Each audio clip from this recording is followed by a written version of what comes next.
think that when I was young, there was really nothing else that I ever thought about doing. I can't really answer the question why I wanted to be in a band more that it was the only thing I ever thought to do.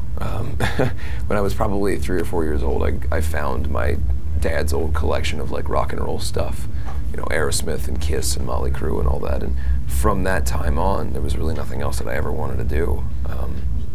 I mean, I played sports and I did other stuff that kids do, but for me, the only career, I guess, that I ever wanted was to be in a band or to play rock music.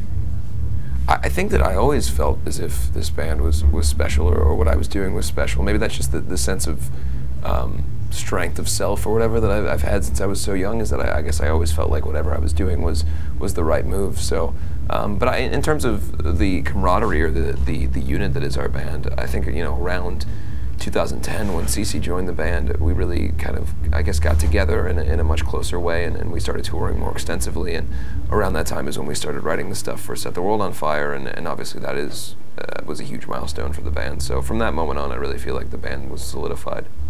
You know, if I never really had a plan B, and I still don't. I think my biggest plan B was to be a superhero. So, you know, from that time frame, so maybe Batman would have been my other career. I don't necessarily feel anxious about releasing new work, you know, in like the nerves sense. I get more excited, and I can't wait for people to hear it. You know, like whenever we record something new or do anything new, it's the most excitement that I have is just thinking of when the fans hear it and see it and how they'll feel about it, because we all are so excited about our stuff and feel such a strong sense of interest towards the band and what we're doing, that to us it's like, we're stoked for people to see it and hear it.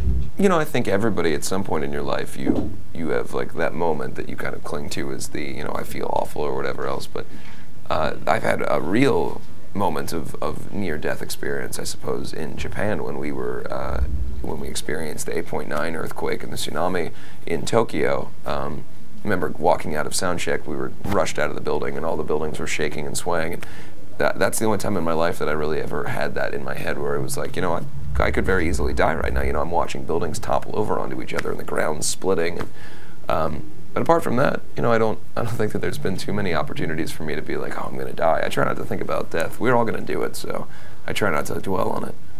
Sometimes anger will come out. I can think of times in my life where I've seen something that upset me before I went on stage, and maybe the angst or anger of that will come out a bit more in my performance. But I don't know. I'm kind of always a bit emotional on stage. I try to channel whatever I'm feeling towards the performance that I'm doing. So I don't know. I can't think of any specific or cite any specific examples, but I know that there's been a lot of times where I've maybe been not, you know, I'm not in tears, but certainly the emotion of anger, or the emotion of just letting yourself go, or doing something that is, I guess, a gesture towards what you're feeling. I've had moments on stage, and you know, I think every performer in the world probably does, where you start to feel as if you're in a show where you're kind of going through the motions. You know, you're kind of doing the thing that you did last night, or you're singing the way that you did the day before.